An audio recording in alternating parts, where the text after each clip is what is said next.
introduction and also the pressure. All right. Well, I'm very excited to meet you guys. Actually, I was hoping to see you guys in person, but well, seeing you guys in this format is better than nothing, right?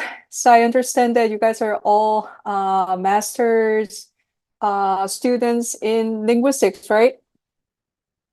Yes, So more linguistic. specifically, applied linguistics? Yes, I mean, this course is in the area of applied linguistics. Yes. I see. So exactly what kind of subjects are you guys studying? Okay. Just feel free to share what you're working on. Okay, maybe each one person can share, but Very briefly, we yeah, have a briefly. lot of ground. Yeah, a lot of ground to cover today. So, but I just want to know like what you guys are working on at this point. But they are all not all are from English department. So some of Oh, them, really? like Vincentia, is from Mandarin background, and then Mandarin. Okay. Bahasa Indonesia, a All couple. right. So and Okay. some in English. Silakan Okay. kalau mau share kepada Ibu Kim. Also, Dr. Kim, would you like to um, uh, introduce yourself, Oh, like yeah, sure. your research Sure. interest and where Right. you're teaching and the Fulbright scholar, like area or something like that. Sure. Thank you so much for reminding me of that because of the earthquake and all these crazy things around me. I totally forgot to introduce myself. Okay. My name is Jaeshil Kim. I look like a Korean, right? I am Korean. So I was born and Beautiful raised in Korean, Korea. American Korean, Well, don't or s- Korean then American. don't say that. Thank you so much for uni. I was born and raised in Korea, but I went to the States when I was 24 years old to study linguistics as a graduate student. So I'm pretty sure you're about, the age that I left my country, Korea, right? Okay. So I studied linguistics in the States. Well, first at the University of Wisconsin-Madison first, and then I went to University of California at Irvine. That's where I got my PhD in linguistics. And then after getting my PhD, I started teaching there. So my teaching career started in 2005. And after teaching linguistics at University of California, Irvine for 4 years, I came to Liberty University in Lynchburg, Virginia.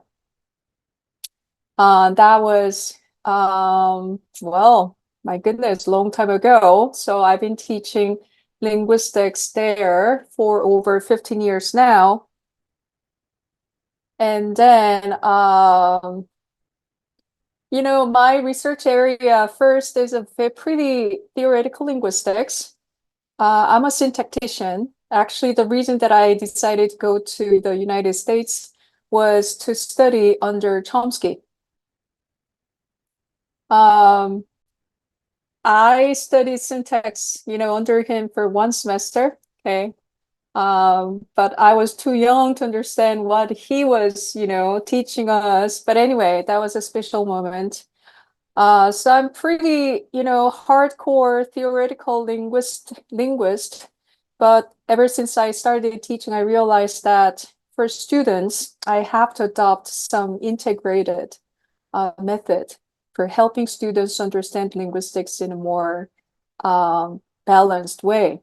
So my research, point got a little bit evolved over time, but still, my main interest is in well, essentially noun phrase structure. I'm interested in references and how each language is making, reference in the ontological realm, okay, of the world. But anyway, I chose Indonesia for my Fulbright scholarship because in 2016 I came to Indonesia, well, Jakarta, to lead some workshop. And I just fell in love with Indonesian students. Students are very attentive and then they're very self-motivated, unlike my American students. So I always wanted to come back to Indonesia, and I realized that Fulbright can give me a very nice venue for realizing my dream. So I applied for Fulbright, and here I am. So I got here 2 months ago, and I'll be here until the end of July as a Fulbright scholar at UNED. I'm gonna mainly teaching, but also I'm more than willing to work with you guys if you want to, And if you need any help or, outsiders' view about your research topic, just feel free to reach out to me. I'm here to help you guys and share my thoughts with you. Okay. Well, that was about me. Oh my goodness. It came, a little bit longer than I thought. Okay. Well, guys, why do we do this? I realize we just don't have enough time for covering all this, ground. So even though I asked you guys to share your research interest, let's do this later. Okay. Hopefully, I'm gonna see you one more time before my term here at UNED ends. So we will have a chance to hear each other. Right.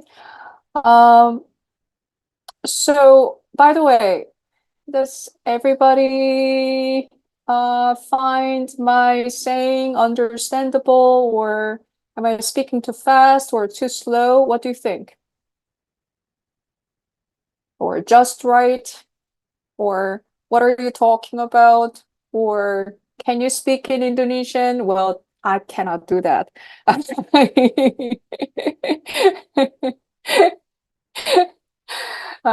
You will be I at the end of your, maybe next month you will be. I'm sure your bahasa well, Indonesia is excellent. yeah, I'm currently saya belajar bahasa Indonesia,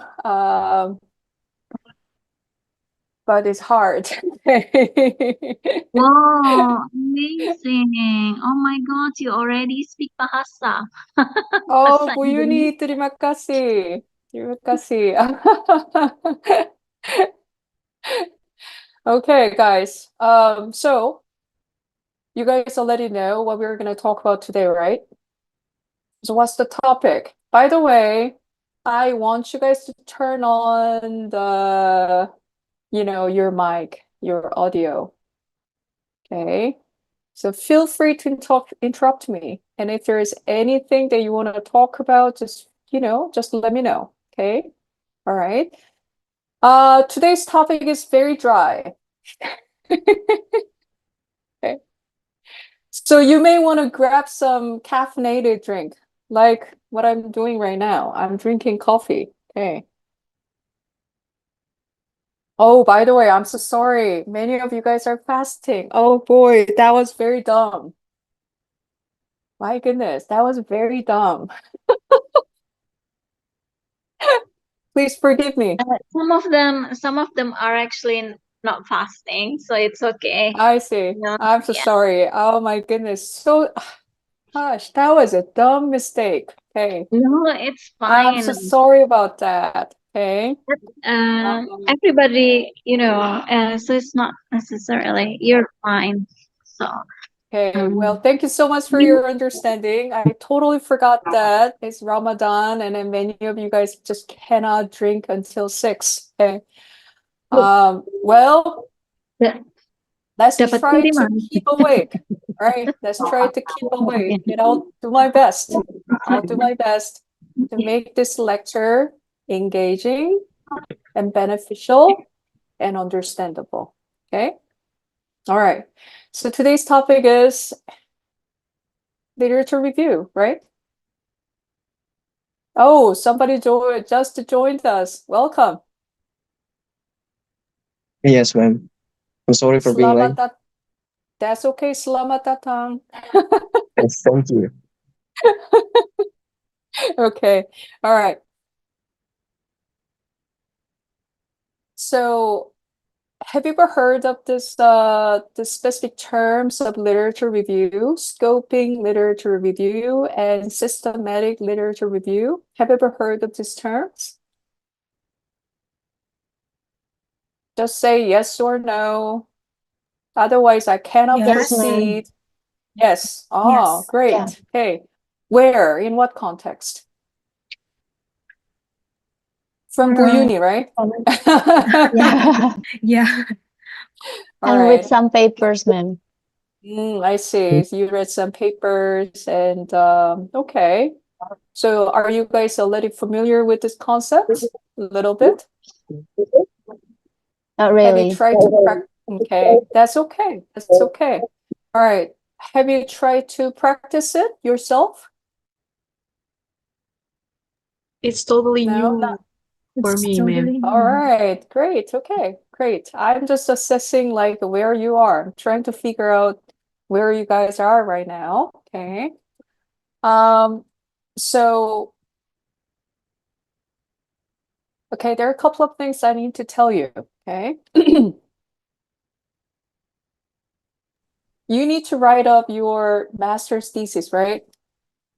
Are you doing that right Yeah. now? You're doing that right now. Not yet.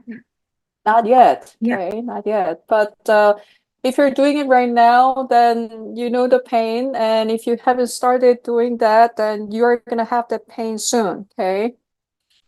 But it's a good pain because all good things in life, they basically come with this pain, right? And it's true. Okay, it's true. And I'm telling you, as a person who went ahead of you, right? Well, people, talk about many different types of research skills, including all these different types of literature reviews. You may feel overwhelmed. You may feel very confused. You may feel like maybe I'm not the right person who can do this research. Okay. You may feel very frustrated. Okay. So where are you at right now? Frustrated? Confused? Happy? Confused, ma'am. Not really Confused. frustrated. Okay. All right. Good. Confused or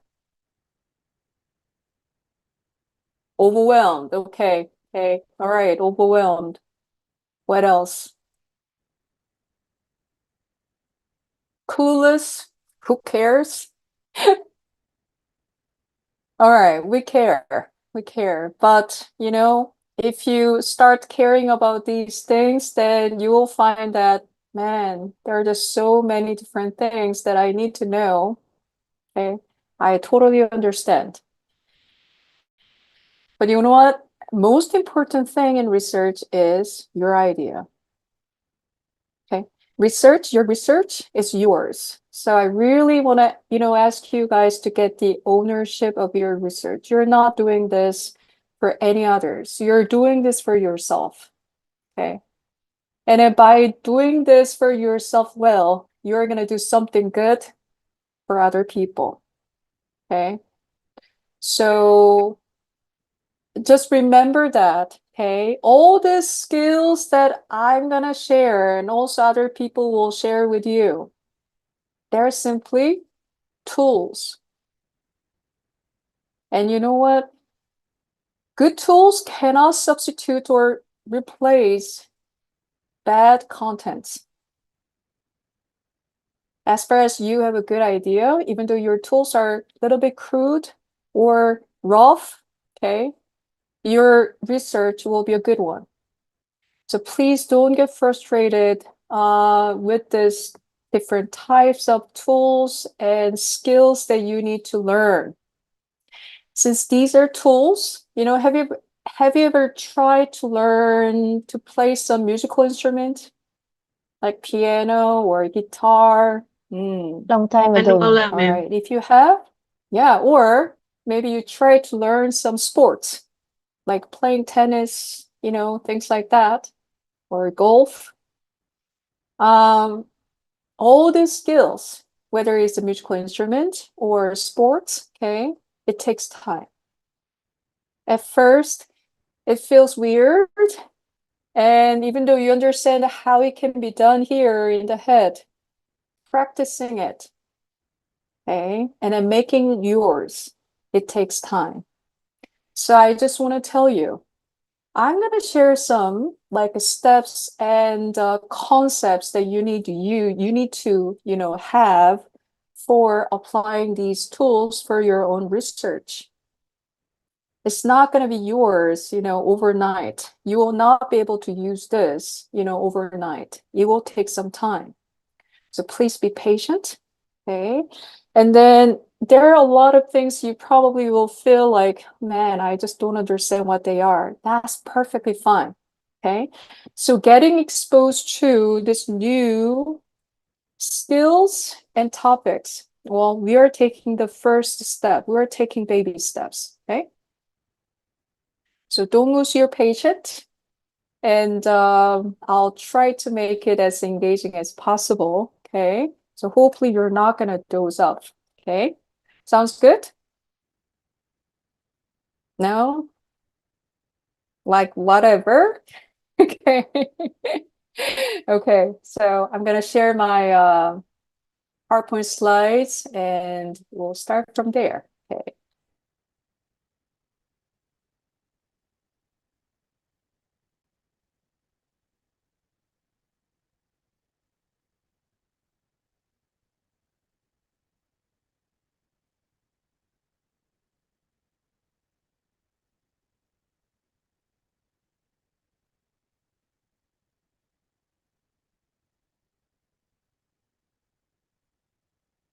Okay.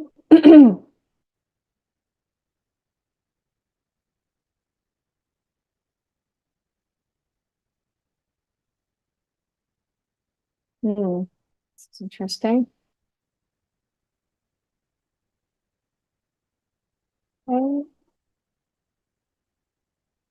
PowerPoint. Presentation. Now it's not showing.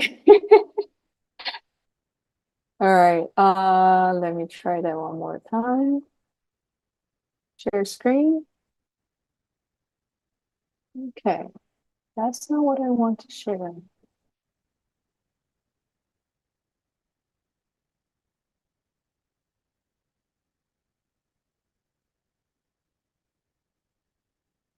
Are you guys seeing my PowerPoint slide right now? Yes, good. Yes, ma'am. Okay, very good. Yes, ma'am. Okay, great, thank you. All right.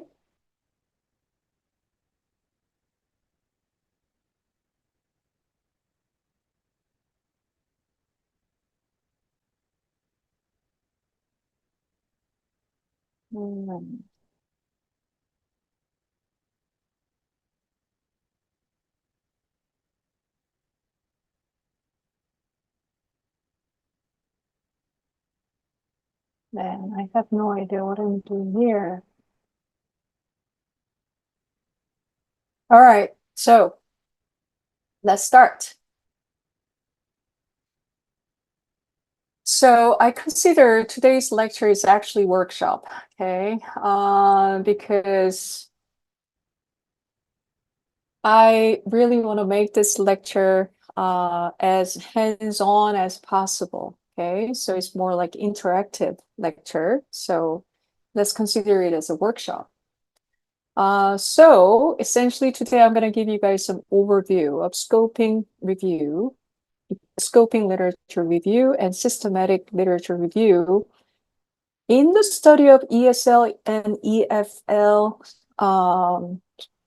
realm. Okay, I thought I simply made an assumption that all of you guys are actually applied linguistics students. So that's why I like specifically chose the ESL and EFL topic. So if that is not the case, please forgive me.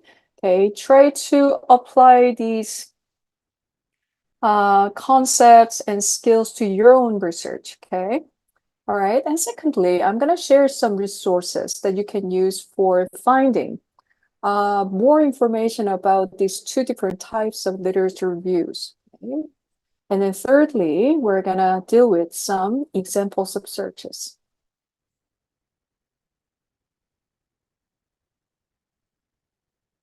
All right. So first of all, I want you guys to think about these two terms, searching versus researching.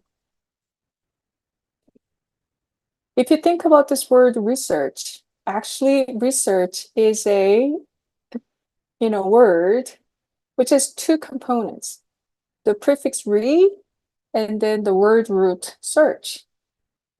So inside the research, we find search, and that's, literally true. Okay. To do a good research, you actually have to do, have some good search first.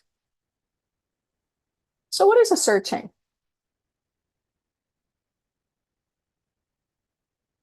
Searching is a process of systematically looking for information in a defined manner using specific keywords, databases, and strategies. Okay. We do search every day. Like whenever you have a question of something, we simply do Google search. Okay. So you already know what to know about, okay, when you do search. What about research? Research is a practice of inquiring. So what is inquiry? It means questioning, right? So you have to have some question in mind, and then you analyze it, and then what? You synthesize the knowledge. Why do we do this? Because we want to contribute original insights to a field. That's what we call research. So I want you guys to think about the differences between searching and researching. Unfortunately, a lot of people think researching is essentially a, long searching, but that is not true because researching necessarily include what? Analyzing and synthesizing. Okay. So what is analysis? Think about the word analyze and synthesize. Analyze, we got this word from Greek, okay? It literally means break down. Okay, break down. So we have some facts or topic that we're interested in, okay? So to do research, what do? We break down the fact first. So if you break down whatever, okay, whether it is a concept or a fact, okay, in our case, it is a literature review, okay, we call it analysis. Okay, but research doesn't end at the analysis. Research essentially include synthesis. Okay. So have you ever heard of this term synthesis or the verb synthesize? So then synthesis, we also got this word from Greek, and it means put together. Okay. So you break down something first, and that's analysis, and then you put them, together to see whether it works or not. That's synthesis. And any research involves analysis on the one side and synthesis on the other. Okay. All right. Then how do we analyze and synthesize things? And that's a great question. That's essentially, you're asking, what is research? Okay. So in our case, okay, today especially, okay, for doing these two different types of literature review, scoping and systematic literature review, they essentially involve quite extensive searching. And also they involve quite extensive researching. Okay. All right. So I want you guys to think about it, okay? And then you guys already know the traditional literature review. You guys already know how to do a traditional literature review. So when you're writing up a paper, any type of even a term paper for a course, like for undergraduate school, okay? You have to read something. You have to know something about the topic that you're interested in, right? Okay? And after reading these few, like seed references, then what do? You summarize what you have read. Okay? Do we stop there? No. What do you do essentially in traditional literature review? Can somebody, share what you guys do in traditional literature review? What processes are needed when you're doing, literature review? In this case, I'm talking about the traditional literature review, also known as narrative literature review. Feel free to share. We retell what we have read, and then we rewrite what we get from the facts that we get from the research. All right, great. Yes, we read those, references. It can be papers or book chapters, okay? Short articles, long articles, we read them first and then summarize them. And then what? What is the purpose, okay? What is the purpose of doing literature review? All right. Okay, good, very good. I like your answer, okay? We are trying to figure out what other people already talked about, the topic that we're interested in, right? Because if you're interested in some topic, you are not creating something new out of nothing, right? That's not what research is. Research means you need to understand what other people already talked about first, about the topic that I am interested in. So by reading these, references, okay, I don't know your name, as Jihan pointed out, okay, we can figure out some of the key points that people all talk about the topic, okay? There are, things that all these researchers talk about, okay? And then what?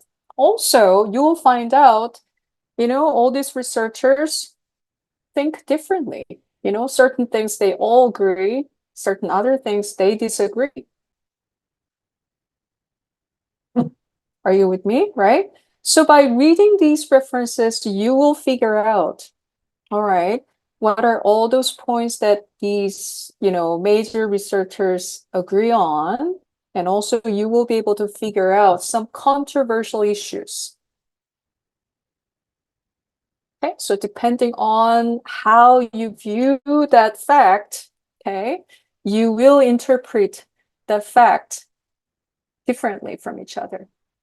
And of course, in your own research, you have to find your own, stance or voice. And also, by reading these references, what can we do? We can figure out the areas that people haven't talked about yet.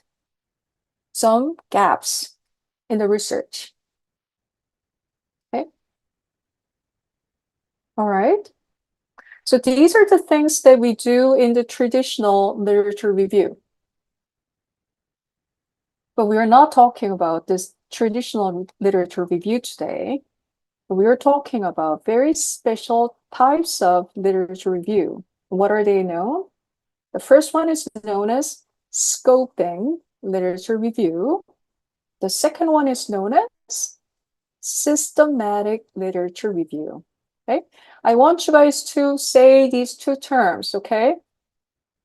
You don't have to do that out loud, but you just have to repeat these terms just to get familiar. What is the first one? Scoping, literature review. Second one, systematic literature review. And the one that we just talked about, that is traditional literature review, that is something that you guys are already, familiar with, right? Okay. Now, in the traditional literature review, how do you select references? How do you select the papers and then books that you are going to read for your research? Guys, this is a question, so you need to answer my question. How do you select? Based on the topic? How do you find? Yeah, What? the Can you say similar that one more topic time? excuse me? Similar topic. Yeah. So rest two. You said that. You said it right. Okay. So you probably, read some seed reference, and then at the end of the reference, you always find what? Reference list. The gaps, yeah. Okay. Yeah. And then try to find the gaps between the previous literature review with mine. Right, exactly. Okay, that's what we do. What else? What other ways to find, the useful references for our research, guys? Feel free to share. Relevant What kind of topics. tools or strategies do you use? Go ahead. Relevant topics. Yes, relevant topics with our title that we are going to All right, cover. great. But how do you do that? What kind of tools do you use? Do you go to the library, or do you use some sort of software? Basically, we What is are that? searching in the internet, trying to find a digital library, for example, like Science Direct, like Scopus and Okay. other Okay, relevant. all right. So you already use some search engines, right? Databases. So what kind of databases that you guys are familiar with at this point? So Science in your Direct. field, science library? Science Direct, like Scopus, and we have Science seen Direct, okay, Scopus. Okay. What else? For our Tyler and discipline. Francis. Okay, for our disciplines like humanities and social sciences, what types of databases do we use? I mean, I'm pretty sure you guys are already, somewhat familiar or really familiar with this databases, okay?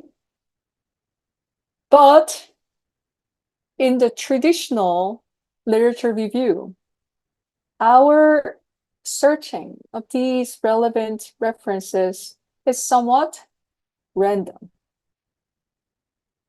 right? And we are biased. We're biased, okay? What does it mean? We are biased. We already know what we want to talk about in our paper, right? I mean, sometimes we have no idea what we want to talk about in the paper, but most cases, okay, we have some points that we want to make in our paper. Isn't it true? Right? Then, based on the points that we want to make, or, based on the points that we want to support in our paper, we start searching for some useful and helpful articles or papers. Right? In other words, our way of searching for those references in the traditional, literature review or traditional way of writing a paper is very biased, because we tend to look for those references which will be good for us, which will support our claims. Right? Do you guys include something that is totally against your idea in your paper?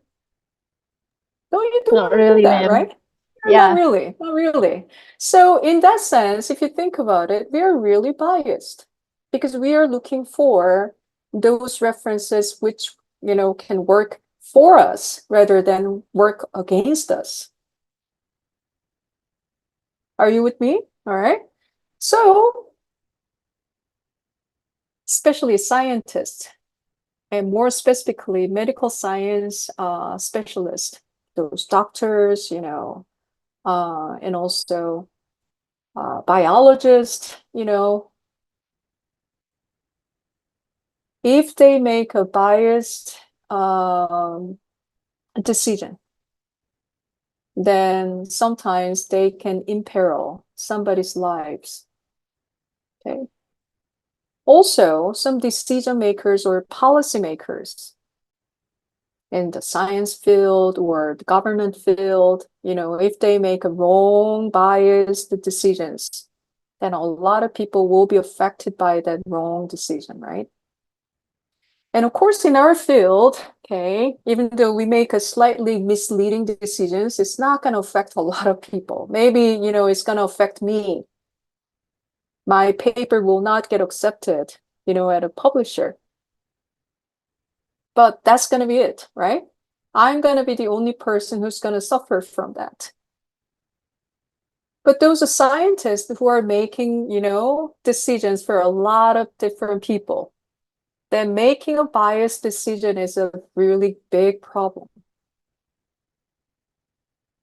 right? So those are scientists. They started, looking for some ways to do, well, in this case, literature review in an unbiased way. Okay. Are you with me, guys? Do you understand the major, purpose of doing this particular types of literature review? Okay, because our traditional literature review is a lot of times, most cases, is biased. And also, we do not search all these different, references in a fair way and objective way. We tend to do this in a somewhat subjective way and somewhat biased way. So these, especially medical scientists, okay, they decided to come up with really objective and unbiased ways of understanding what other people already talked about and shared their findings with. So both scoping literature review and substantive literature review, these two different types of methods were created and proposed by medical scientists in the first place. Okay? So these types of literature review are pretty new to, researchers like us. So it's not just you guys, okay? It's also pretty new to me. Because it's only recent years that researchers in my field started using this method. Okay. So if you feel like, man, I just don't know what I'm supposed to do, you are not the only one who feel that way. We all feel that way because it's a pretty new things. Okay. So we are borrowing these researching techniques and skills from where? Scientists, especially medical sciences. So these two different types of research skills or literature review skills are pretty well established in medical sciences, but it's still kind of a baby stage for us, okay, humanities and social sciences. All right, at this point, any questions or comments? I'm trying to give you guys introduction, okay?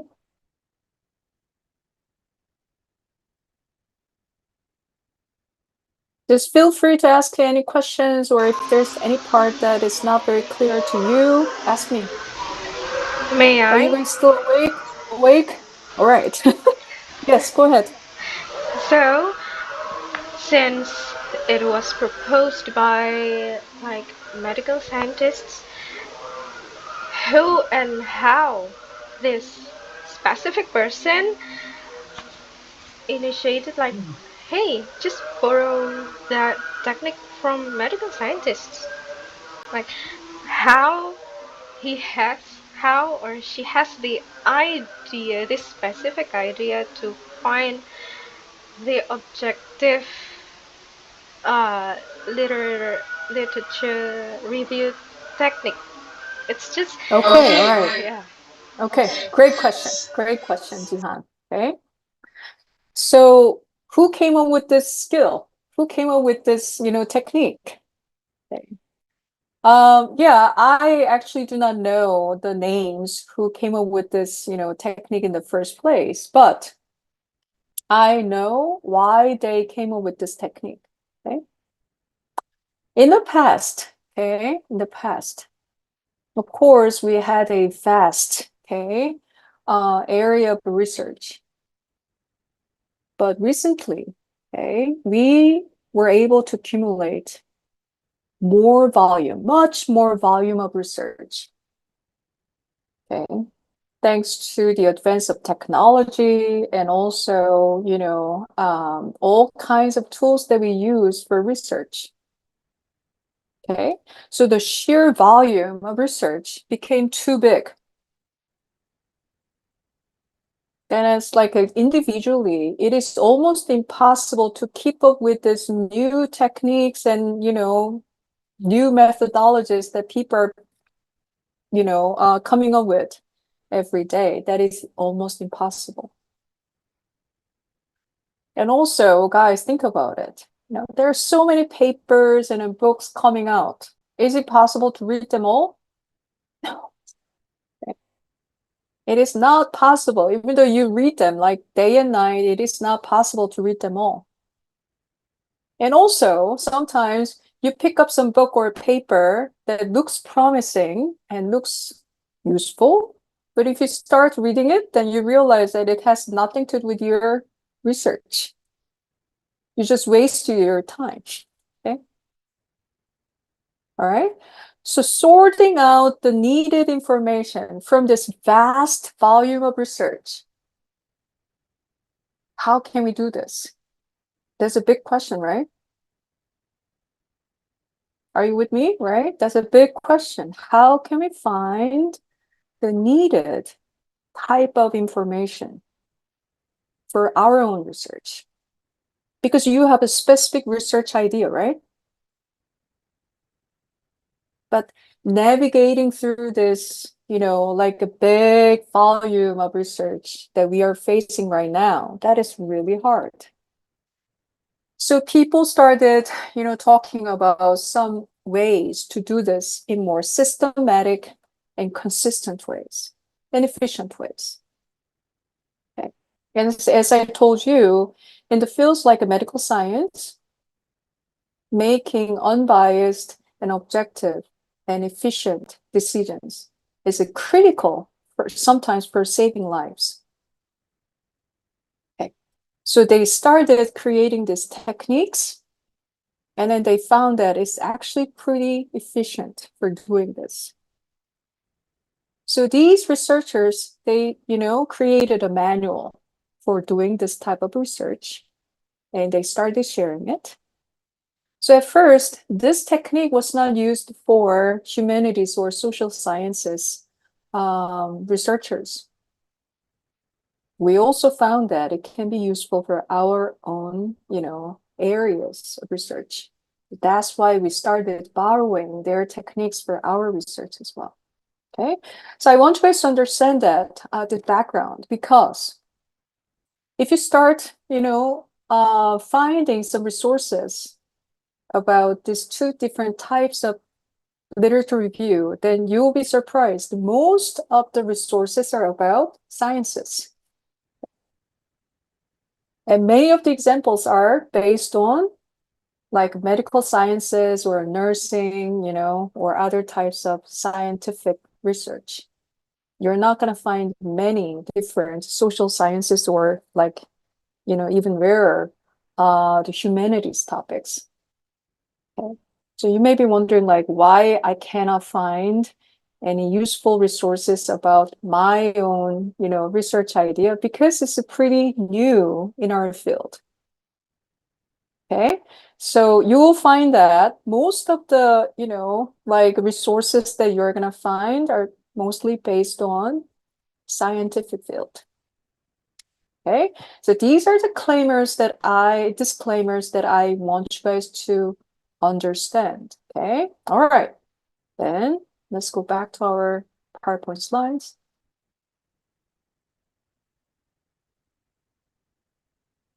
So I already told you, both searching and researching, they're crucial in literature reviews.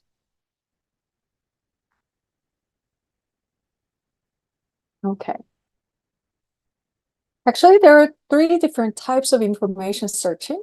The first type is known as lookup. You just simply know what to, search or what to look up. So sometimes you already know the author's name that you want to, find more information about. Sometimes you already know the title of the paper or book, and you can simply Google it. That type of a search is known as lookup. Okay. Sometimes we do that. Okay. But a lot of times for researchers, we do so-called exploratory searching. So exploratory searching, here in this case, we know some keywords. We still do not know what type of authors that we need to look for, or what types of titles or books or journals that we need to look for. But we have some ideas, keywords. So we simply put in keywords, like, for example, in the databases. And the databases, based on your keywords, will provide some suggestions, okay, about the types of resources that you can use. So that's the second type of information searching, exploratory searching. And the third type of searching is known as systematic searching. In this case, we tend to identify all relevant records in a transparent and reproducible manner. What does it mean? It means when you're doing systematic search, you already have a very specific research question. Okay? And then you will confine yourselves only to the references about this very specific research question. Okay? All right. So the reason that I'm sharing these 3 different types of information searching is that you have to understand these, different types to understand the differences between scoping literature review and substantive literature review. Okay. So let me stop sharing. No, I want to see you guys first. Okay.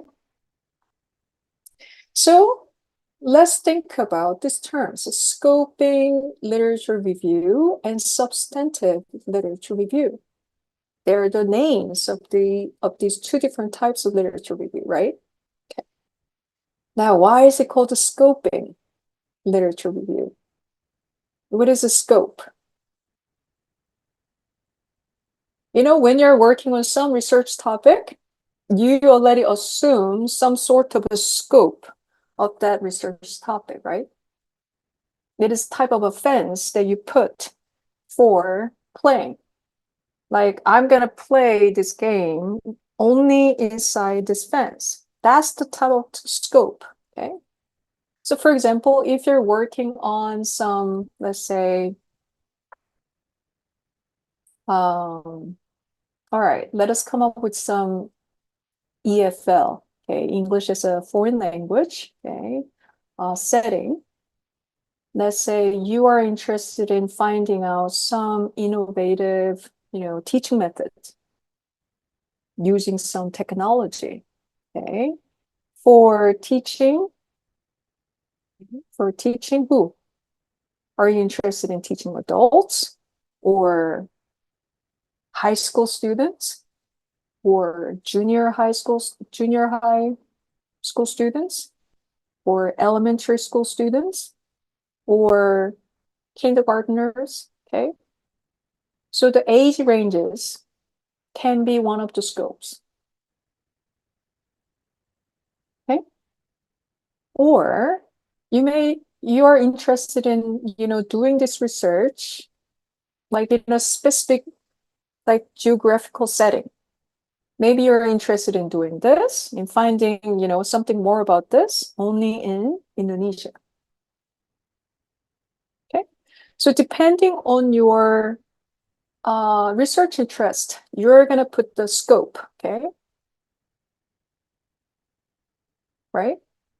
So whenever you're, you have some keywords or some research topic in mind, you may want to find out what other people already talked about on this research topic.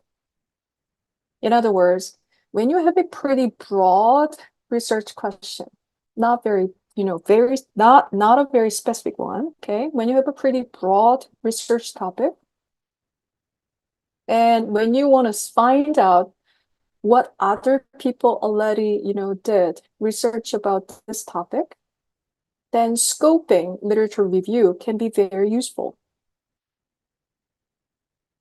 Okay, so I'm gonna show you some specific, ways to do this, okay, shortly.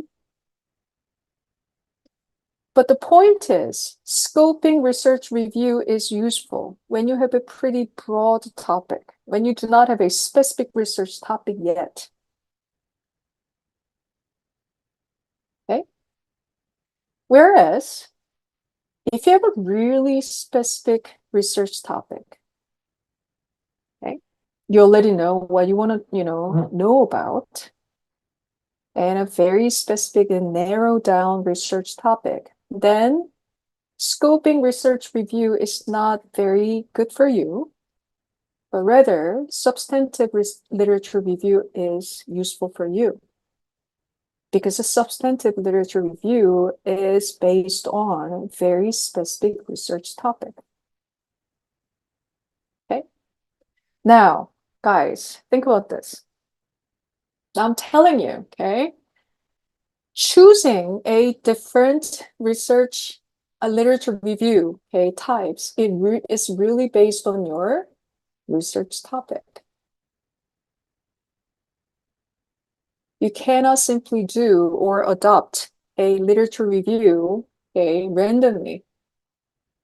Rather, your research topic will help you to choose what type of literature review that you're going to do. Okay? So that is something that you need to remember. Okay? It's not a random thing, but it's based on your, research topic or research question. Are you guys still awake? Hope so. All right. So there are actually many different types of literature reviews out there. Okay. And if you're really interested in finding out what types of literature reviews out there, then I recommend this particular review article. Okay. So it's known as, the title of this article is a typology of reviews, an analysis of 14 review types and associated methodologies. So this paper is a very well-known paper written by Grant and Booth. Okay. So they provided a typology. Typology means types, okay? Different types of reviews. And what are they? Well, I just put here a few different examples. So systematic review is one of the 14 different types. The scoping review is one of them too. Meta-analysis, mapping review or systematic map, literature review, that is a traditional or narrative literature review that you guys are already familiar with. Rapid review, if you do not have enough time, but you'd have to get some, systematic literature review, then we do rapid review. But that is not something that we practice a lot in the field of social sciences or humanities. Umbrella review is another one, etc. Okay, so if you're particularly interested in different types of review and then understand like what systematic and scope of reviews are in relation to others, then you're welcome to refer to this particular article. I'm going to share my PowerPoint slides with you guys later, so you don't have to write this down right now. Okay. All right. A lot of librarians and also this, we professors who teach research techniques, we use this Cornell University Libraries flowchart, okay? So what is the title of this flowchart? What type of review is right for you? Okay, so if you just simply click this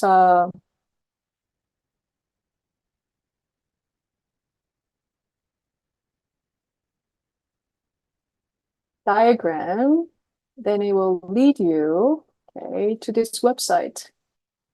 So do you guys see this flowchart here? Okay, so by asking these simple questions, that you will be able to find out what type of a literature review is useful for you. Okay, so I want you guys to go to this website and then check this flowchart and then read the second page explanation as well. This is a very, very useful resource that you can use.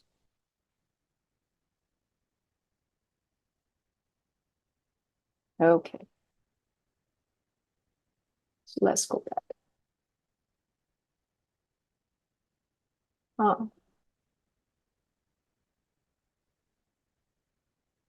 Share.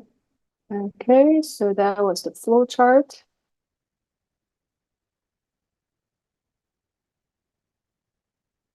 Right. Oh my goodness, no, that's not what I want.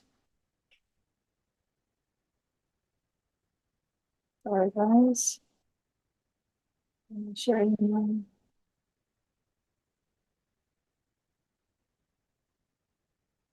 All right.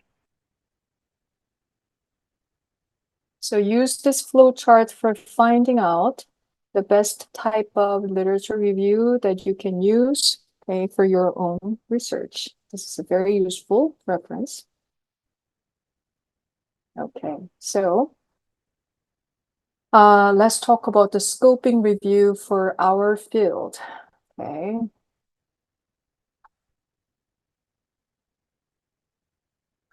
So scoping review is a research approach that broadly maps the literature on a particular topic. Now, why do we do this? Because we want to identify key concepts, evidence, and also gaps. This is pretty broad definition of scoping review.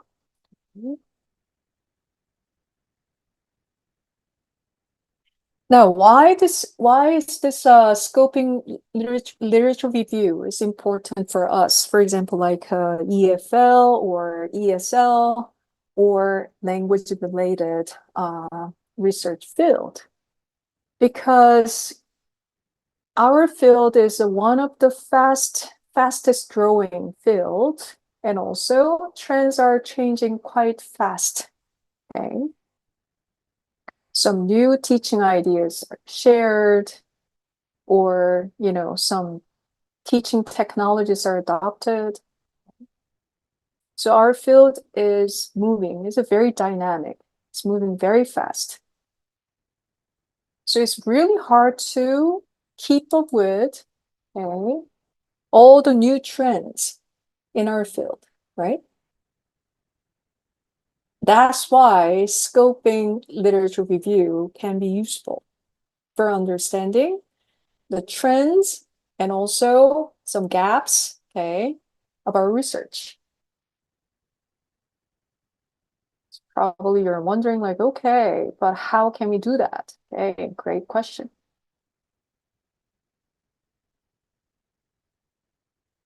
So for example, okay, to help you guys understand how this type of a literature review can be done for us, I came up with this example research question. What interactive methods are used in EFL classrooms to enhance student engagement? Okay, I want you guys to think about this research topic, okay, for a moment. What interactive methods are used in EFL classrooms to enhance student engagement? So what do you think about this research question? Is it very specific? No, not really. Okay. but it's a focused research topic. Okay? It's not a very specific research topic. It's a pretty broad research topic or question, but still it is a focused. It has a very specific focus in it. So when you have a research questions like this type, pretty broad, and you want to know the, some trends of research, and also you want to know the types of research already done in the field, okay, then it can be scoping, literature review can be useful. All right, so I'm going to show you how you can do so-called scoping research review, specifically by using this particular research topic.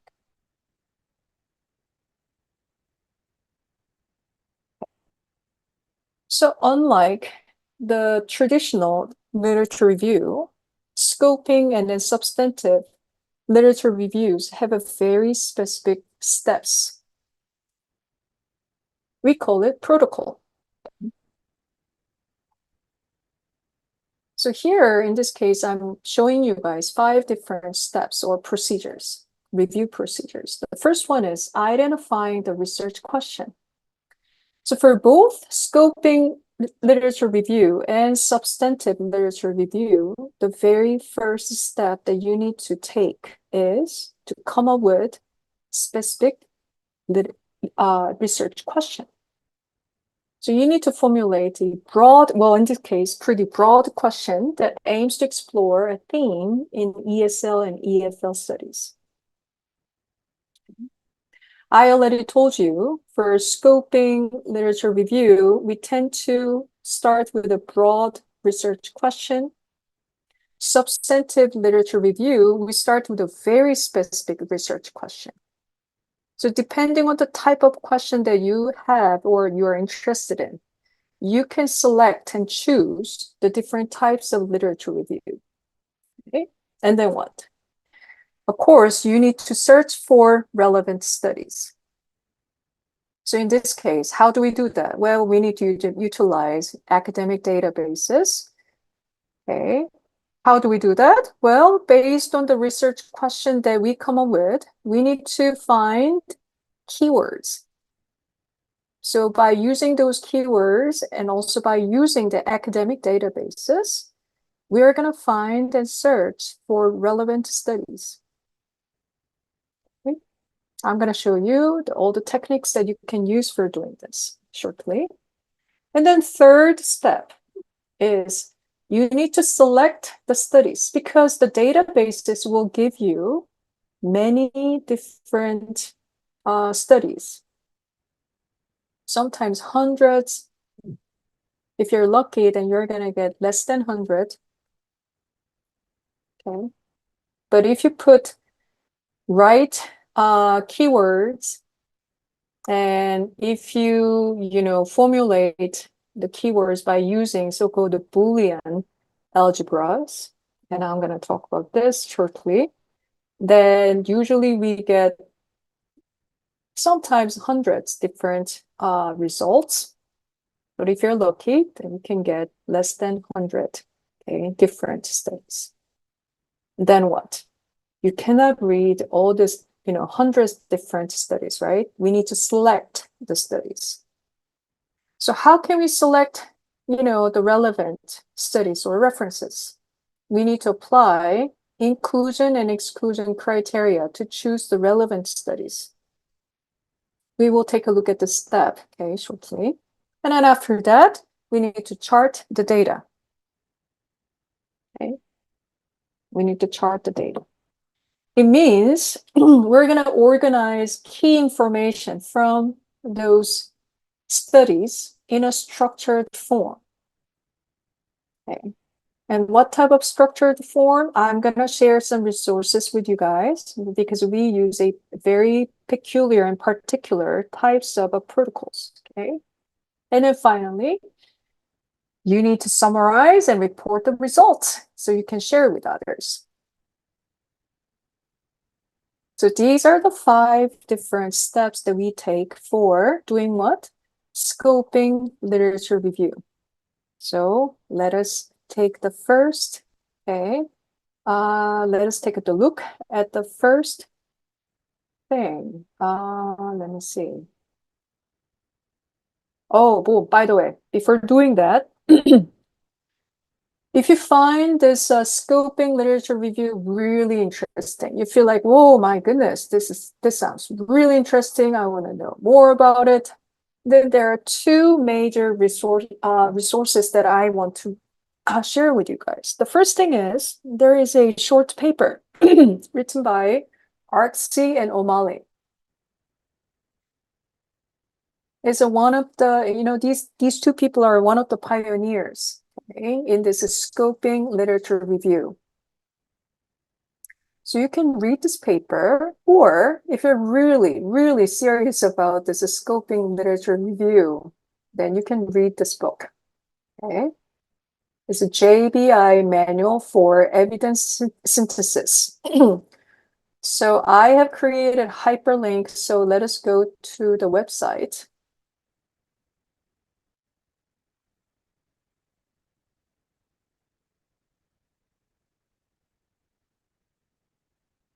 And this is very slow.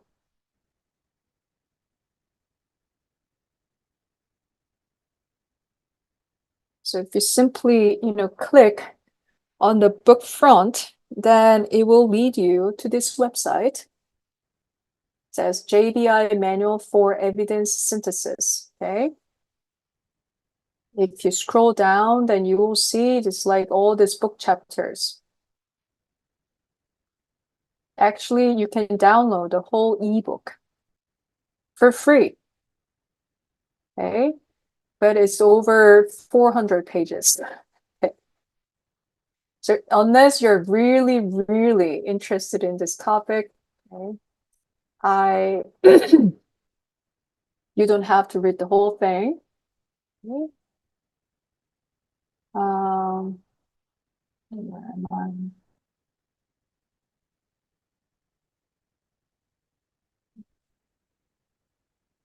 What's this? So these are free resources. Okay. All right. Let's move on.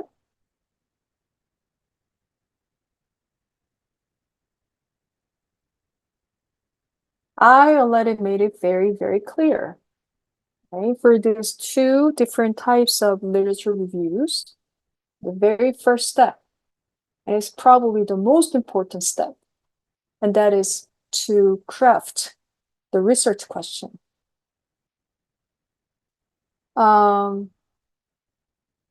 I was planning to have a breakout session so you guys can come up with some, research ideas, research questions for scoping literature review, but I realized that we don't have time for doing that. So I'm gonna skip this step. Unfortunately, this is something that you can do on your own later.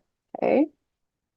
See, I was planning to have a brainstorming session. Since we're skipping this step, I will just simply share a few tips, okay, how to create a good research question for scoping literature review. For scoping literature review, you need to start with a broad research question. Then narrow down your focus based on your interest and preliminary findings, which means you cannot come up with a good research topic without knowing anything about the topic. You have to read some seed papers, okay, some major papers. And by reading those major papers, you will learn some issues and some major points, okay, about the topic. Then, based on your interest, you will be able to come up with some good research questions. So be sure to read something before coming up with research question. Start with a broad one first, and then narrow down your focus. And then what? Be open to refine your research question. Okay, so let me stop sharing. Guys, one of the common mistakes that researchers, especially student researchers, tend to make is they feel very stuck with the research question that they came up with first. But you know what? You are welcome to modify and refine your research question as you know more about the research question. That's what we do, okay? That's what you're supposed to do, okay? So let me say that one more time. Even though you find your own research topic or research question that you are going to work on for your, for example, for your, master's thesis, be open to refine your research question or research topic as you know more about the research. And also for literature review, this is something that you can do as well, okay? You can refine your research question, okay, a little bit, even if it is not like a drastically different research, question. You can modify, you can refine your research question, okay, in this process. All right, so let's go back, okay?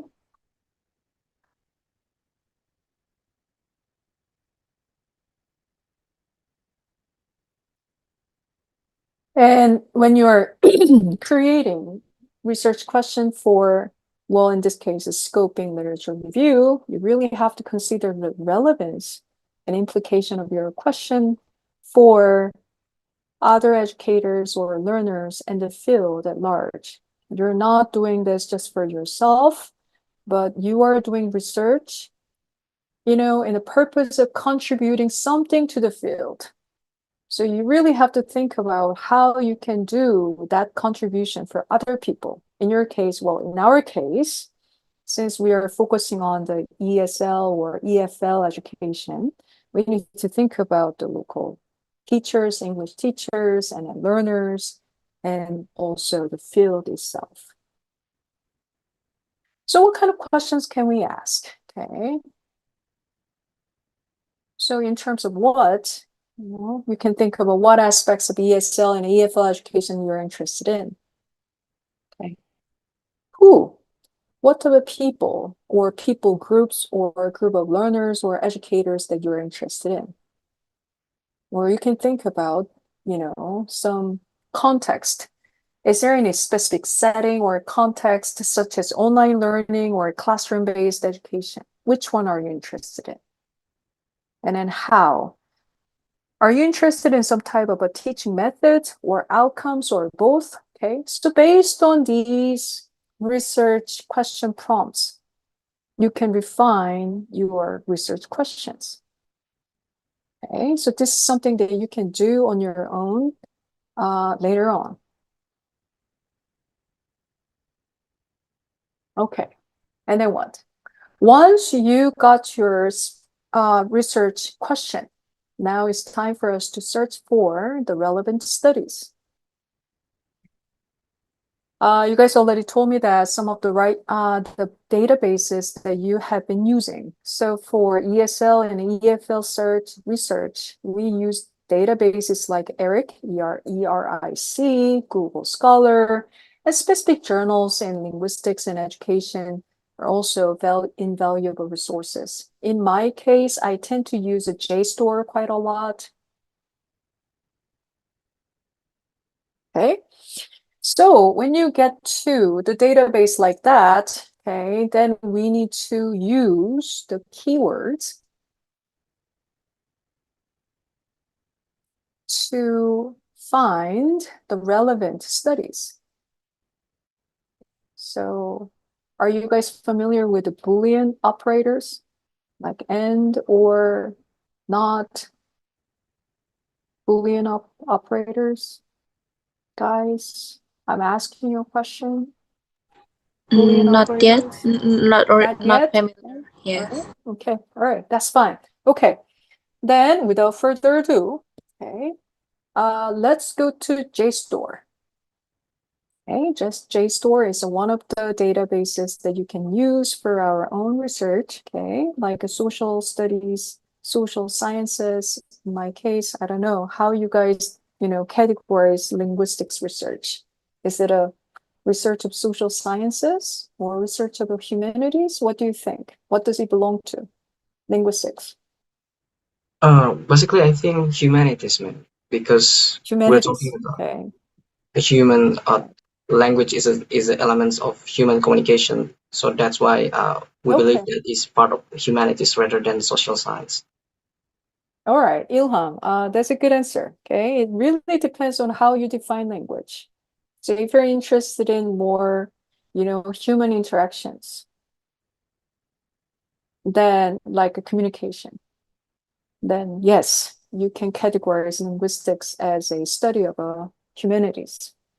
In my case, I'm more interested in the mechanics of, human language. Like I break down like linguistic structures for finding some patterns and principles.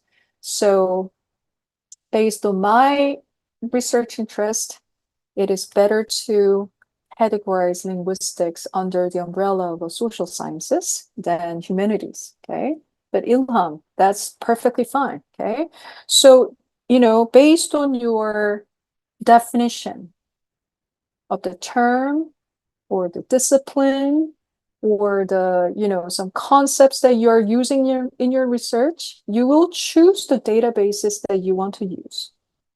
Okay, all right.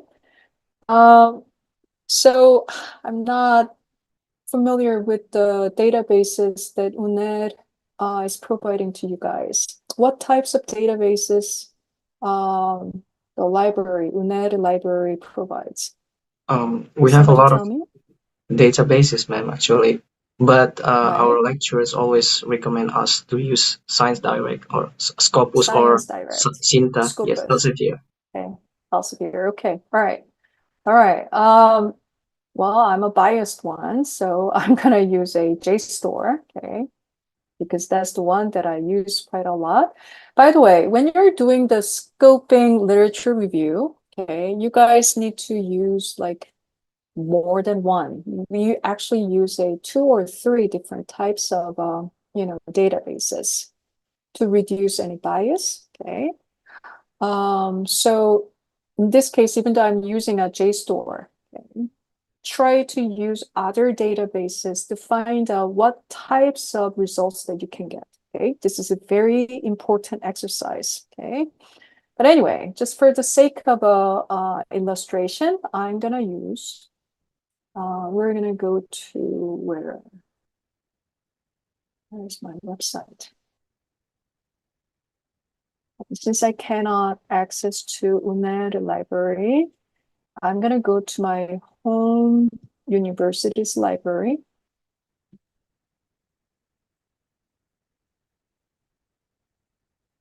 And it's taking time. Okay.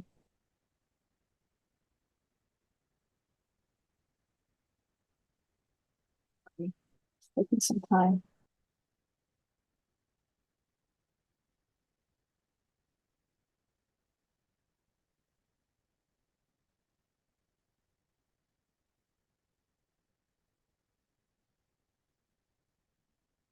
Okay. So I'm going to go to my library.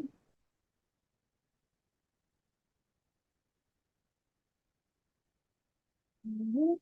I'm going to share the screen, guys.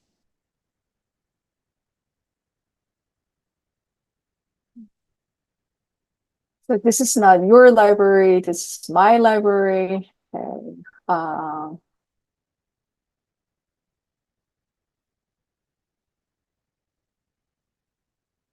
Let's go to JSTOR.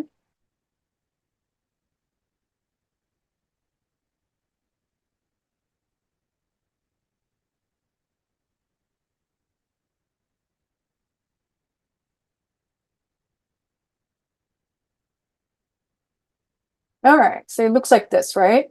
And other databases look somewhat like this, okay? So here, in terms, you're supposed to put what? Keywords, right? So in our case, what kind of keywords can we use? Now I forgot the research question that I shared with you guys. What was that? Okay, let's say we are interested in the types of technology, okay, educational technology for teaching English in Indonesia. Okay, so I'm gonna put technology here. Now, if you click field, then you will find this like author, title, abstract, and caption. What does it mean? It's asking you, do you want me to find, resources containing technology in anywhere of the resource, or do you want to find a, resource which contains this term, in this case, technology, only in the title or the abstract or the caption? Okay. So in this case, I will just put all fields for now. Okay. Sometimes it is necessary to, select abstract. Okay. Because if you select, for example, if you put the keywords only for title, then you may not be able to get the results that you want to find. Okay. And so at first, try to see what the database will bring to you, okay, by selecting all fields first. And if you find that it gives you too many results, then you can narrow down, okay, the types of fields that you're going to select later. Okay, all right, let's go back.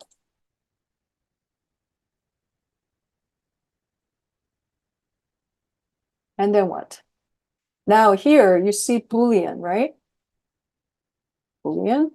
What is Boolean, guys? Have you ever heard of this name, Boolean, like in algebra? No. Not yet, ma'am. No. Okay, Something all right. new.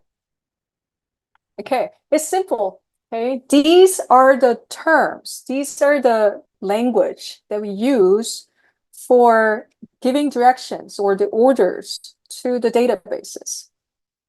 Okay, so here in this case, we are interested in what are the keywords in our research question. What is the research question? Is it effective to use technology for teaching English to, let's say, high school students in Indonesia? All right, what about that? Did you hear that? Okay. How effective it is to use educational technology, okay, for teaching English to high school students. Now, where? In Indonesia. Okay. I mean, I know this is not the best, research question, but let's say this is the question that you're interested in or you came up with. Then what are the keywords that we can use? Technology is one of the keywords, right? What others? Teaching English. Yeah. Or let's say in ESL classrooms or EFL classrooms. Okay. Is it effective to use educational technology for teaching English in ESL classroom, in EFL classroom? EFL stands for English as a Foreign Language in EFL classrooms in Indonesia. Okay. What other keywords? Technology, EFL Communicative classrooms. method. And what others? The keywords, we are getting keywords from research questions, right? What other keywords? Indonesia is another keyword, right? Because I'm limiting I'm limiting this research question to this particular geographical, setting, Indonesia. What others? High school students. High school. Right? So these are the keywords.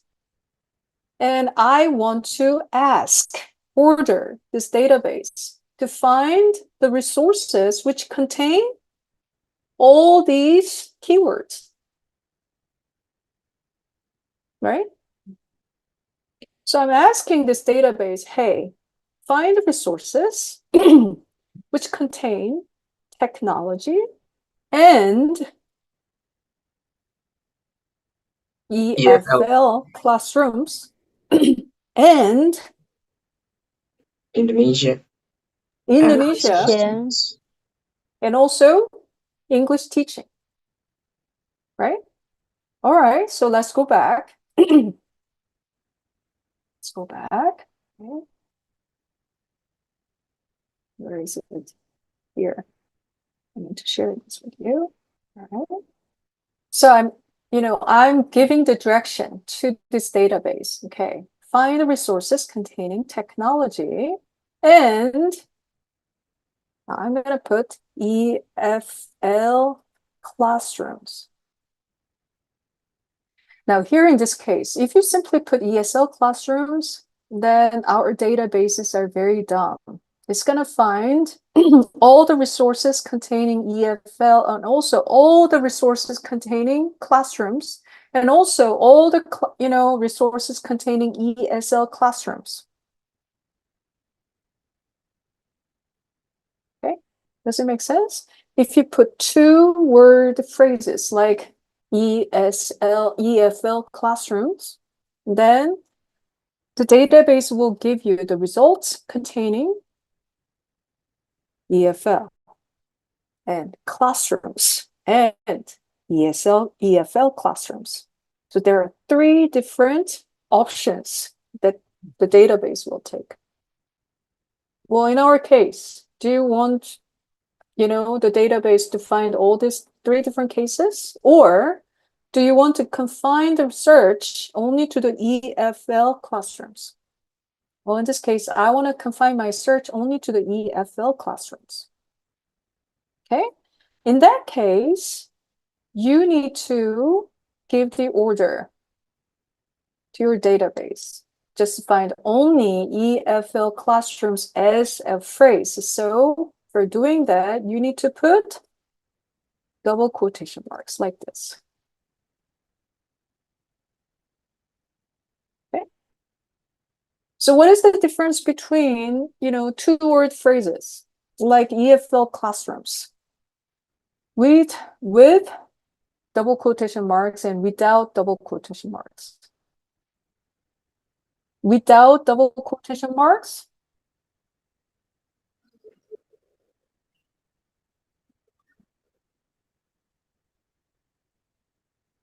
Because it contains it two will words. give you exactly. It will give you only those resources containing EFL classrooms as a set, rather than separating them out. Okay. So whenever you're using a multi-word phrase, and especially the technical words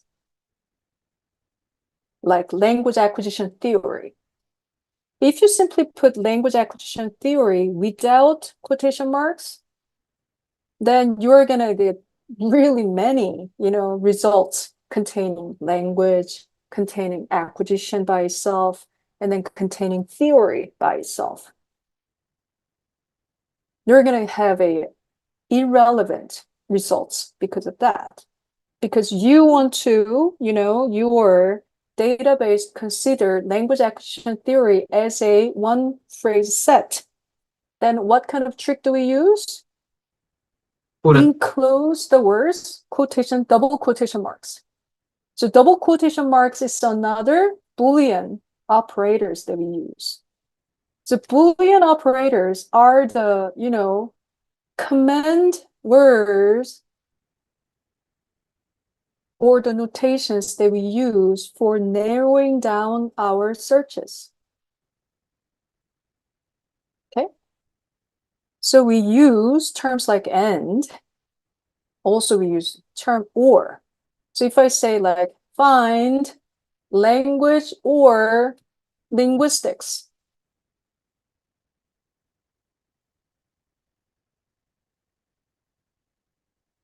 Also, if you use a language and linguistics, then you're going to get a really, different results, right? What if I use a Boolean operator like not? Okay, language, not linguistics, then what does it mean? It means you need to find the resources which contain language, but not linguistics, or vice versa. So by using these Boolean operators, what are they? And, or, not. You can narrow down searches, okay, at your will. Right? I want you guys to go to some database today after class. Well, after eating first, okay? So when you have some energy, okay, go to some database. And then I know you have some research question. Just come up with some research question. Okay? And then just write down some keywords based on your research questions. And by using these Boolean operators, I want you guys to play with the databases.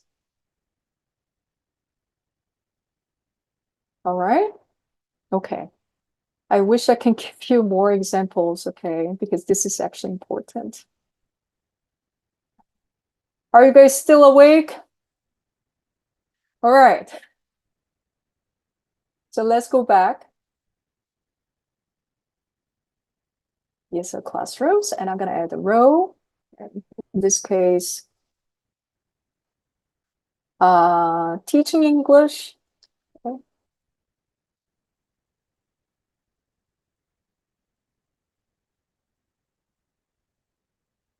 Indonesia. High school. Sorry. High school.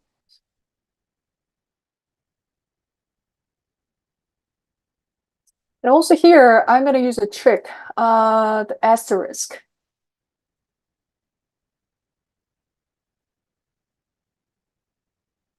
Right, asterisk in search. Okay. What does it mean? When do we use an asterisk? It's called a truncation, by the way. Truncation. Has anybody used an asterisk?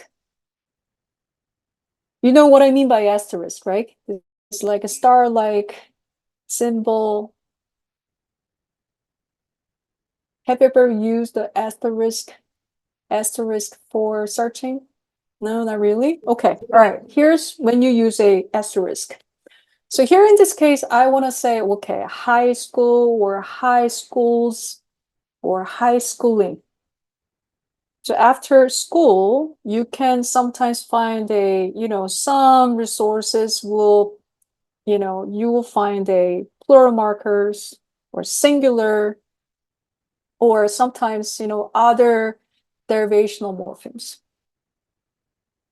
I want to include all those possibilities because they're about high schools. In other words, okay, some other examples. Let's say you're interested in classroom management. Okay, classroom management. So those resources which talk about classroom management, some papers will use terms like classroom management as it is. But some other resources will use like classroom management, or some other resources will use terms like a classroom managing.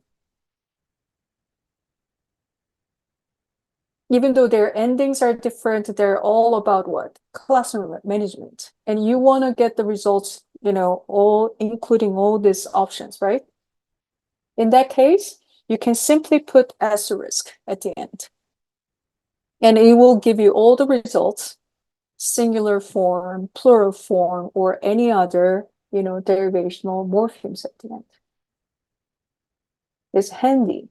Okay, handy way to do that. Okay, so that notation is called truncation. Truncation means cutting. Okay, you're cutting. You're cutting the keyword, okay, for finding the relevant resources. Okay, I hope I'm making some sense here. Are you guys tired? I know you're tired. I feel bad about it. Okay, but let's go back. Okay, all right. I think we're ready. So let's hit the submit button and then see how many different results we're gonna get. Oh, I got only 11. Okay, 11 is not bad. Okay, 11 is not bad. So if you just, scroll down, 11 is actually too small. Okay? Then some resources are useful, some are not, some are not very, useful. You can go back, okay, and then modify search. Maybe I'm gonna get rid of these double quotation marks and then see what happens. How many more? All right, see? By getting rid of double quotation marks, now the results, the number of results became what? 79 from 11. Okay. Do you see what I'm doing here? Yeah. So by modifying these keywords, sometimes adding some Boolean operators or getting rid of some Boolean operators, you can modify the, reference results, okay, as you want. So practicing this skill is very important, guys. Okay? But guys, this is the homework. So tonight, okay, after, what is it called? Iftar, right?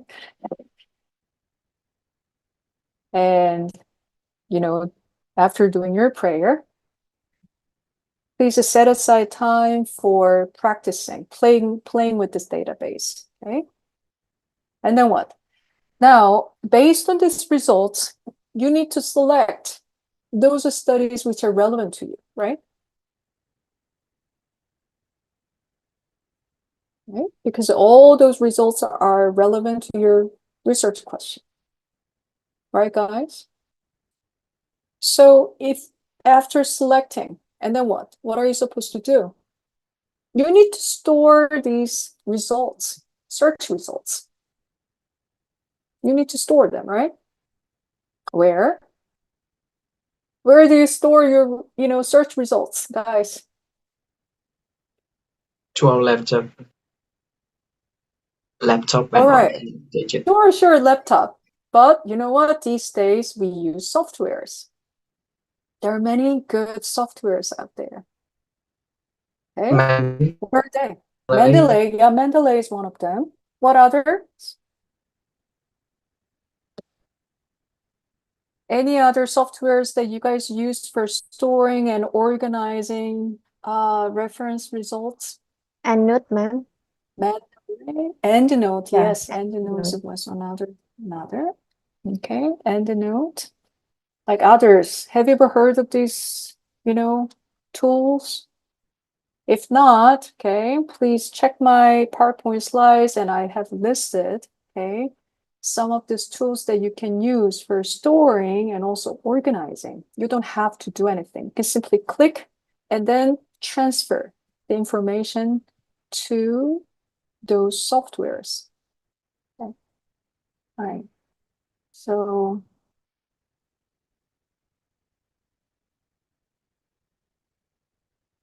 EndNote or RefWorks, Zotero, Mendeley, etc. Just specifically for scoping literature review, you can use Covidence, okay, citation manager. Covidence. You can also go to their website and then check, okay. This citation manager is specifically for doing scoping literature review. Okay, I'm not sure whether it's going to be very useful for you, but I'm just putting this just for your information.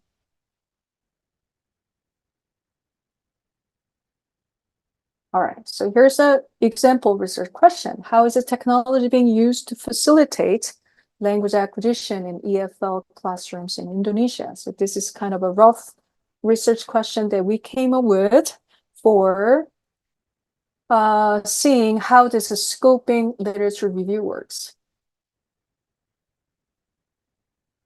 So we use these keywords like technology, language acquisition, EFL classrooms in Indonesia, things like that. And after that, well, I did some live research, okay? And then you need to organize the literature. And organizing the literature in scoping literature review is called charting the data, okay? Data charting. That's the term that they use. So charting the data involves extracting and synthesizing key pieces of information from each study into a structured format. Okay. So at this point, guys, okay, after you store and organize all these references, then what are you supposed to do? You need to check some of these studies, right? To find out what kind of papers are they? What kind of references are they on? You need to check at least their title and abstract. Read the abstract. And then by reading the abstract, you will find out what? You will find out whether the paper or the reference is really needed and useful for you or not. You don't have to. You don't have enough time for reading the whole thing at this point because you have so many references. Okay? So you need to check each and every reference by checking their title, the author, the publication date, and also keywords, things like that. And then what? What is the point of doing this? Because you are extracting their key points. And also you need to find out whether their key points are really relevant to you or not. If you find that the paper is really useful and relevant to you, you need to include them. Now you need to create Excel file. Okay? A lot of times we create an Excel file. We log, okay, the information into the Excel file. So we put the title and also the author, publication date, okay? So this type of process is known as what? Data charting. And you may be wondering, okay, I understand your point, but how can we do this? You don't need to worry about it because we have template. Okay. Sorry, guys. Oh boy, it's already 2 hours. Okay. But you know what? Let me quickly show you this template, okay? And I'll finish by 4, I promise.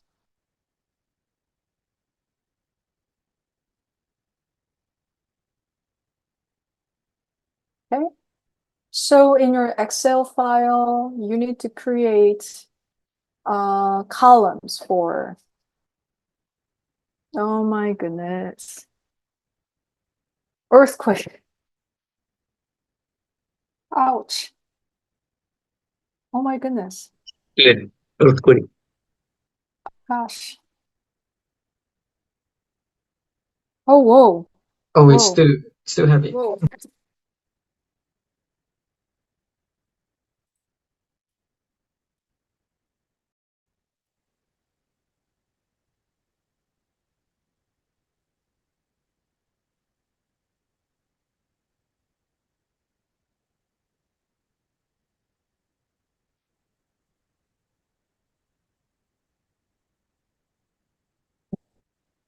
Are you guys moving around? Okay, guys.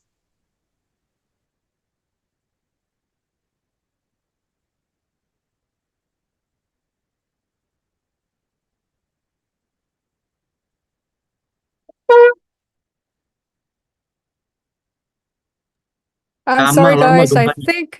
I'm sorry. I think we need to finish. Yes, Okay, ma'am. ma'am. A big earthquake here. Me too. Kembangan. Consequences for living in a volcanic island.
Jangan dihabiskan, ambil. Ma'am Yuni. Ma'am, ini apakah sudah boleh meninggalkan kelas, ma'am ya? Bu Kim, Dokter Kim, ini lagi gempa. Nggak tahu Dokter Kim pasti kerasa banget. Udah kelasnya ditutup aja karena Dokter Ya, Kim ma'am. lantainya di atas. Ma'am, kita Halo? juga. Oh. Iya, Siap, ma'am. ma'am, Ada siap, kelas ma'am. selanjutnya, ma'am. Ya. Yes, Ya, ma'am. oke ya. Mana Dokter Kim? Sudah keluar, ma'am. Sudah keluar, ma'am. Iya, karena gempa di sini gempa ini tadi saya Ya. untung turun goyang semua, Masya Allah berhasil turun. Oke deh, stay safe, have a good session. The next one, Riga. Oke, ma'am. Thank you, ma'am. Thank you so much, ma'am. Thank you, ma'am. Okay, thank you, ma'am.